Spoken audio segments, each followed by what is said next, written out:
Hi guys, welcome to my channel. My name is Ashley. If you are new here, welcome. It is really good to have you. If you are not new here, welcome back. Thank you so much for returning. Today's video is going to be the top 5 most frequently asked questions that I have gotten about intermittent fasting. I shared with you guys last month that, was it last month or the month before? I don't remember. I shared with you guys that I have been doing intermittent fasting. Peter has been practicing intermittent fasting as well, and that I am now down below my pre-pregnancy weight. Peter has lost, I believe, is he at the 50-pound mark? He might be close to the 50-pound mark. In just over 100 days. We love this new lifestyle. It just works so well for us. We're firm believers in the long-term health benefits, and I'm excited to share more about it with you guys. Before we jump into the video though, if you are not subscribed to my channel and you would like to be, please hit that subscribe button down below. I am a mom of 7 kids. I like to post about all things motherhood and faith and marriage and family and budgeting and minimalism and, you know, some health related stuff. I just like to share it all with you guys. If you would like to follow me over on Instagram, I am Joyful Chaos Mama over there, and that is linked down in the description box. All right, let's answer some questions about intermittent fasting. Okay, so in case you're new to this whole intermittent fasting thing, the basic rundown is for X amount of hours a day, you don't put food in your mouth. And then for another X amount of hours a day, you eat. And that's it. It's very, very simple. Here's the number one reason that I love intermittent fasting. And this wasn't one of the questions. I'm just gonna share it with you guys. It is completely free. As a matter of fact, it will save you money on your grocery bill. There's no special foods to buy. There's no programs you have to be a part of. I use a free app on my phone, but you don't have to use an app. I'm a bit of a numbers girl. I like to keep track of it. So I use a free app. That's it. Anyway, I love intermittent fasting. I feel good. My body feels good. I feel healthy. Peter is losing weight. He feels good. He's sleeping so much better. It has just been such a positive experience for us, but I'm rambling now, so let's answer questions. Okay. The number one question I think that I got actually was, can you fast when you're pregnant, and or are you still breastfeeding? Is it okay to practice intermittent fasting when you are pregnant or breastfeeding? So first of all, I am not a medical professional. Duh. So I did my own due diligence, came to my own conclusions, and I'm asking that you do the same. Do your due diligence, do your research, make sure that this is something you feel comfortable doing. Just make an informed decision for yourself. So as far as fasting while breastfeeding, I began practicing intermittent fasting when Ruby, our baby, was 3 months old. I had a very well-established milk supply. I don't have any other factors that could cause fluctuations in my supply. We nurse on demand. I'm a stay-at-home mom, so I'm not having to keep up with pumping and things like that. I'm not on artificial hormones or birth control. All of those things can cause your supply to be a little bit more finicky or sensitive. And that's not to say that you can't fast, but I recommend starting slow and working your way up, and I'll talk about that a little bit more in a second. And just keeping a close eye. Keep a close eye on your baby's output. Keep a close eye on their hunger cues. But you know, consider, are they going through a growth spurt? Are they teething? What's going on? You are the expert on your own body, and you are the expert on your baby. So use discernment, make wise choices, and go from there. Now for me personally, I just jumped right in fasting 16 hours a day. I've gone as long as 21 hours, but typically I fast between 16 and 18 hours a day. And that works for me and my lifestyle. One day when I'm no longer breastfeeding and not pregnant or anything like that, I would like to do some extended fasts. I think those are really great for some of the autophagy and long-term health benefits. But right now I just stick to a daily fast of 16 to 18 hours, and that works really well for me. As far as during pregnancy, if I were to get pregnant, I would probably continue fasting, but on a much narrower scope, maybe 12 up to 14 hours. I don't think it's unreasonable to expect the pregnant woman could go from 8 p.m. to 8 a.m. without eating. You don't want to eat too close to bedtime anyway, because then you get digestive issues and heartburn and things like that. So I would be totally comfortable fasting for 12 to 14 hours based on my own research and my own wisdom and discernment. You use your own to decide if that is an option for you. Another one of the most frequently asked questions that I've gotten is, what about your kids? How do you explain it to your kids? It's pretty simple. I'm very open with my kids about just about everything, and the simplest explanation is the truest one, and that's also the best one. My body is done growing. I do not need to consume the same amount of energy through food that a growing child does. My kids, they don't want to fast anyway. They love to eat. They like to snack during the day. That's all well and good. They are all healthy, growing children. So I explained to them that my body's done growing. I only want to eat enough food to help my body to run efficiently and run well, and then to give my body time to do all of those other functions that it needs to do that digestion can take away from, like healing and preventative things, cell recycling, autophagy, all of that. I don't shy away from giving them that actual real explanation. As far as meal times go, if I am in my eating window, then yeah, of course I sit and eat with my kids. If I'm not in my eating window, I'm generally hanging out in the vicinity. Oftentimes, I'm just preparing food and bringing it to the table for them while they're eating, and we're just hanging out together. I don't think that the importance of a family meal is everyone actually putting food in their mouth at the same time, but being together. So if I'm not eating during a breakfast together or a lunch together or whatever, then I'm okay with that. And for me, that might be a little bit different than some of you because we are a homeschooling family, so my kids are with me literally all the time. All the time. Like, the family dinner table is not our only opportunity for conversation and bonding and things like that. You may want to make that consideration for yourself. Say you insist that your eating window be at around dinner time so that you can share that meal with your children. And I think that's a great idea and a great way to plan around that. The other thing that I like about fasting is I feel like it helps support the idea of intuitive eating. Children are born typically intuitive eaters.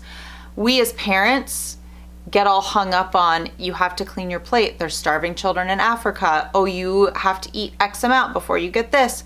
You have to eat that before you get that. And we put certain foods on pedestals, or we make certain foods completely off limits, or we turn food into a reward, which sets us up for unhealthy eating habits later in life. So it kind of gets your wheels turning about how you view food and how you want your child to view food as well, what you want their relationship with food to be like as well. So far it's been a positive experience. My kids don't really have any questions beyond, hey mom, do you want some of this? Is your window open? Okay, so the next most frequently asked question is, how many hours a day do you fast? And like I said before, I typically fast between 16 and 18 hours a day. Peter fasts for more like 20 to 23 hours a day. He has a very long fast time and a very short eating window, with the exception of 2 days a week. Fridays and Saturdays, he tends to have a 5 to 6, 7 hour eating window on those days. He does this because, and this is the reason that someone would choose a longer fasting time and shorter eating window. It's not so that he's eating less food, because honestly, he and I probably eat similar amounts of food. I just eat it over a larger period of time. It's because the magic is in the fast, and he's trying to keep his insulin levels low for as long as possible. So he goes by what we would call OMAD. He eats one meal a day, which, don't think of like a plate of dinner. Think of it more like if you go to a restaurant and you have an appetizer and a salad and an entree, and then occasionally you might have a dessert. So your hours that you choose to fast are going to vary based upon your needs. And like I said, if you are very insulin resistant, you may find that you need to have a very short eating window. I'm gonna go ahead and throw this recommendation in here. I meant to talk about it at the beginning. If you are considering intermittent fasting, I highly recommend the book Delay, Don't Deny. The author is Jen Stevens. I will have it linked down in the description box.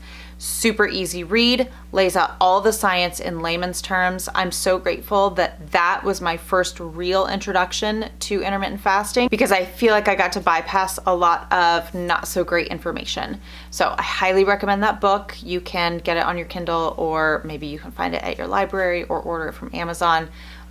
It will answer so many questions for you. The next most frequently asked question is, how many days a week do you fast?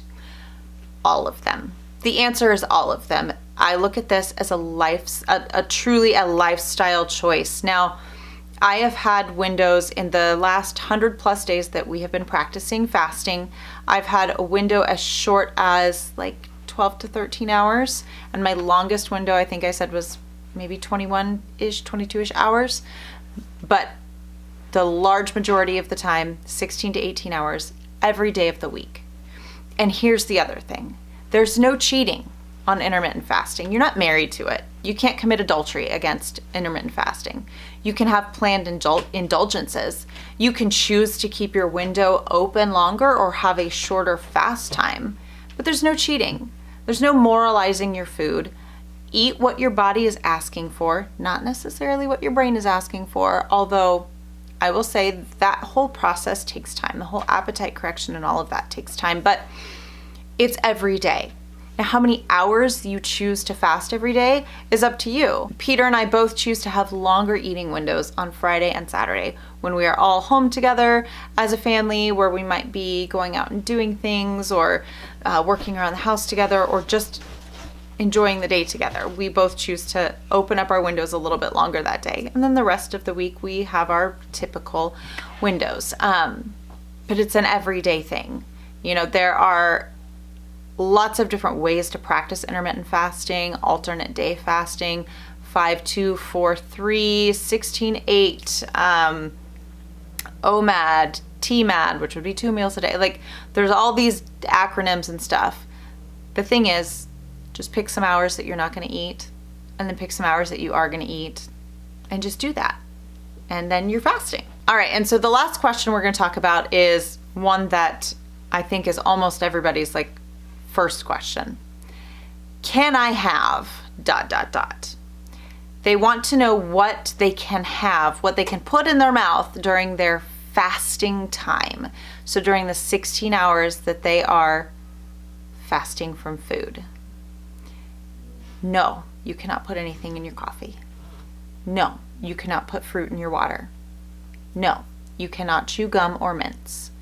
No, you can't use just a little bit of this because there's no sweeteners, so it doesn't spike your blood sugar. No, because it's not about your blood sugar, it's about your insulin levels. And there is research that shows that your brain releases insulin in response to taste. Not to the act of chewing, not to the act of swallowing, not to when it hits your stomach. A taste in your mouth is enough to trigger an insulin response in your body. Then you've spiked your insulin and started the whole process, which halts autophagy and everything else. A fast is meant to be boring. It's meant to be. Plain water.